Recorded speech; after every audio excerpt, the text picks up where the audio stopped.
guys, samahan niyo ako ngayon mag-skirting ng aming table sa grade 5 section Nara. At kasama ko po dyan yung teacher ng anak namin at yung nanay / kaibigan ko rin. Mag-classmate kasi yung mga anak namin.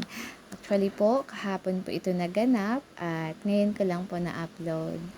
So, ayan.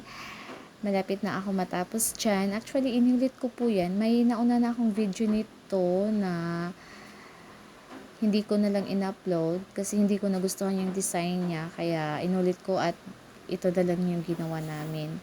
Kahit kasi naman hindi ako ganun kaalam nito sa mga design na iba, at least may kunting nalalaman din naman. Kaya kami na lang yung nagpresenta na mag-design, mag-skirting pala ng table namin para naman may konting disenyo naman yung mesa namin. At ayan po yung kinalabasan ng aming gawa. So, simple lang huyaan at hindi naman kami mga kagalingan. So, that's all for today. Ingat po tayo sa maulan na panahon. Bye!